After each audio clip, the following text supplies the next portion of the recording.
Hello everyone and welcome to my tutorial on the Leviathan raid boss Callus. Now, in order to understand my strategy a little better, let's cover some basics. You should know there are 4 plates and 4 symbols: dog, sun, cup, and axe. In our strategy, we split into 2 groups of 3. The inside group, also known as the dimension group, and the outside group, also known as the throne room. During the first add phase, before the first separation, our group usually spreads in a 2-1-2-1, meaning 2 left, 1 middle, 2 right, and the last one helping where needed. If it can be helped, do not use your supers during this round as you will need it later in this strategy. Kill all the adds so when you are separated, the outside group has less work to do when it's just the 3 of them. When the scion pop up on the plates, do not kill them. Every scion you kill here will spawn a yellow health legionary that makes the outside group job harder. When teleported inside, the outside group will jump through their orbs and go back to the throne room. Only one person may jump through an orb, so please plan accordingly. We are going to cover the outside group first. The outside team has 3 jobs: add control, killing the scion called, and getting Callus's shield down. The outside group splits up with 1 person on the left, 1 on the right, and the third helping where needed and covering the middle. The person on the left gets the 2 symbols if called, and the same applies to the right side. The middle person is also backup in case the person who is supposed to get it cannot and needs help.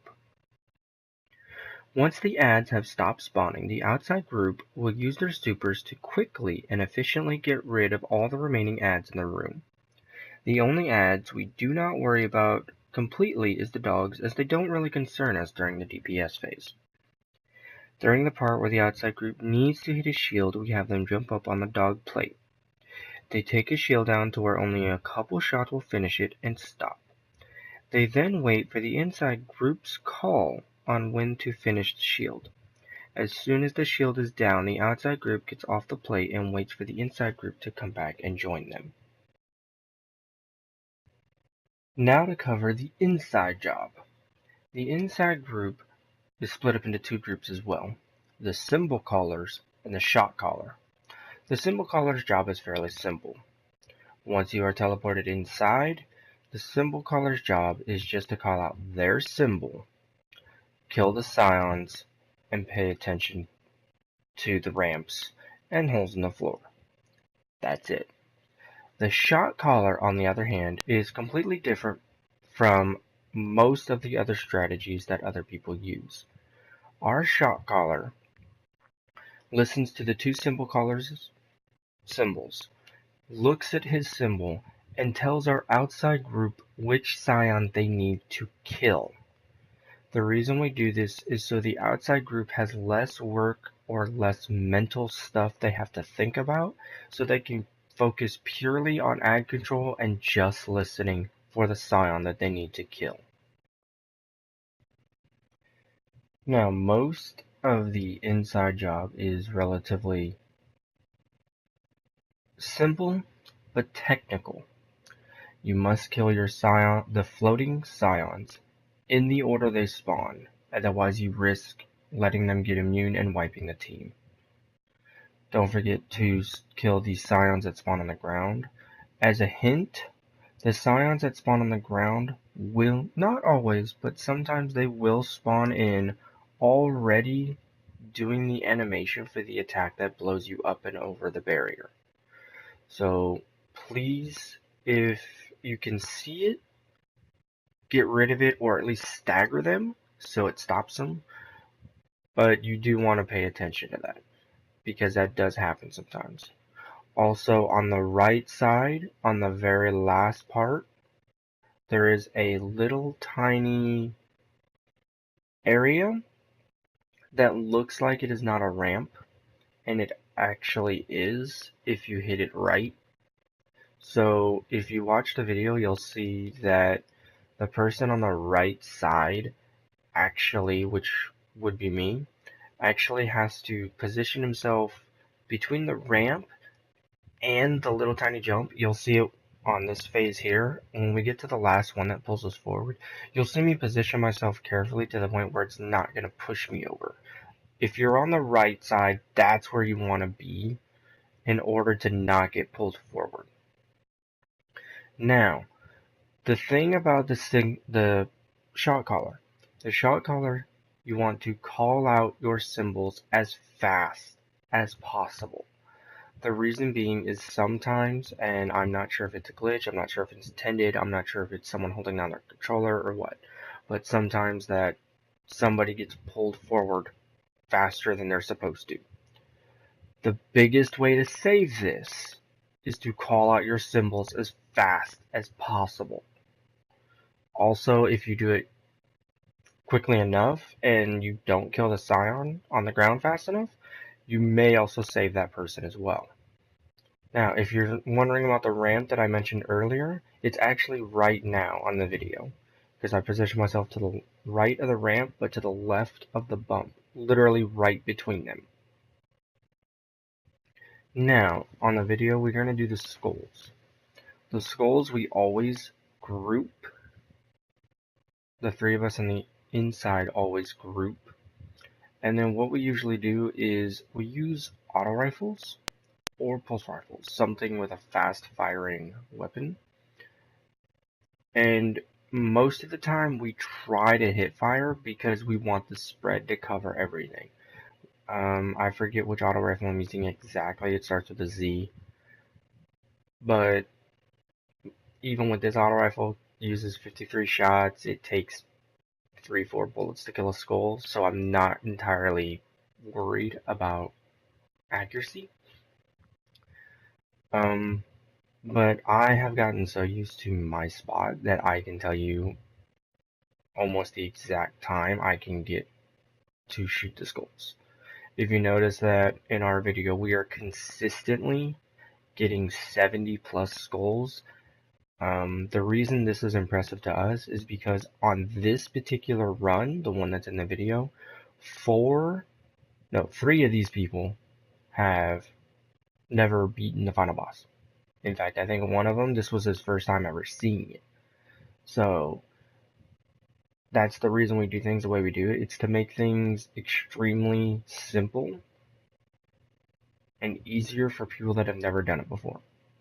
This way, the people that have done it, like me and my other 2 people that usually run with me, V and Knuckles, we know exactly what we're doing when we have to do it, and it gets covered. On the damage phase, you'll notice we start on dogs, then move up to sun, then cup, then axes. The reason we do this is so that by starting on dogs, the inside group has to do less running, or less distance needs to be covered in order for them to get in position to do the add phase.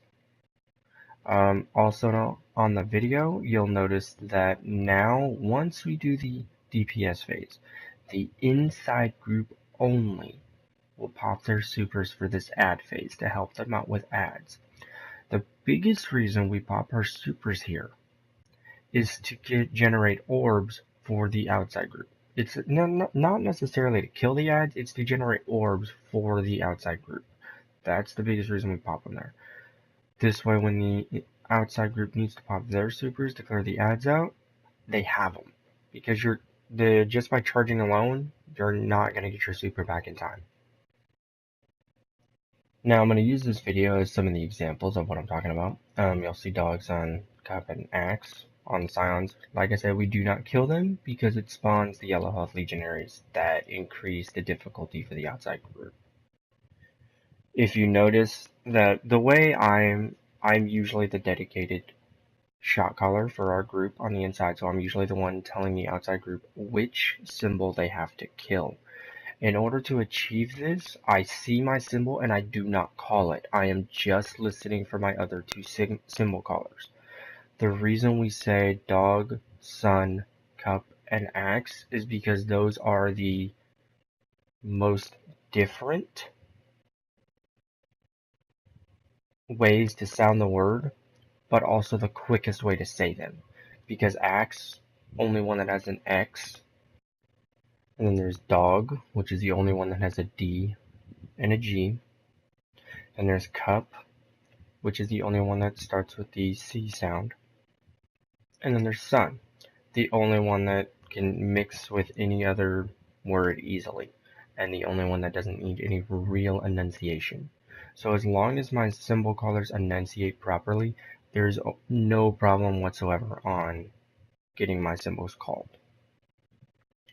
On the scions, you'll notice that we always try and kill the bottom ones first, because we do have a couple seconds to kill a floating one. It's because we don't want to get pushed upwards, up and over the barrier. Also, I forgot to mention this earlier, please, when you're on the inside group, do not jump at all, ever. Jumping will usually 99% of the time cause your death. If you notice that on the inside group, we're using the skulls again. I've got this time to where as soon as I see about 50, I can tell them to take it, and even then, we can still get a little bit more, which is how we usually get up to 70 consistently. I've actually had an experience with the Wrath of the Machine raid where we didn't have enough ammo left over to kill her at the final part, and it was like the first or second time completing it. So you'll notice on this part here, I don't push a lot through because I know the 5 of them are going to get it done with how much health he has and how much stacks we have. So I'm just waiting because I want to save my power ammo and my grenade for when that happens. So it's not, I didn't save it just to try to be hero. No, it was simply because I wanted to guarantee that we had the ammo necessary in order to take it down. If you notice, our strategy went off without much problems, without much hitches. I think maybe this entire run, 2 people died, if that. One very important note, if anybody on the outside group dies, if possible, okay, I mean, I know sometimes it's not possible, but if possible, you always want the outside group to use their revives to pick them up. Because when it comes to those adds and adds control and killing the scions, you need your outside group all up. Every person down makes it harder on them. Not to mention the 30-second timer. So, as you can see, with 3 new people that have never beaten the raid, one of them who has never even seen it, we were able to complete this part in under 15 minutes. It was actually more around, 11-12 minutes. If you just want to skip to the end here to see the helmet that I get on the Titan, that's fine. I do like the helmet. Thank you for watching, and please like, share, and subscribe, and I'd love to hear your strategies in the comments. Thanks, guys. This is our strategy, and thank you. Have fun.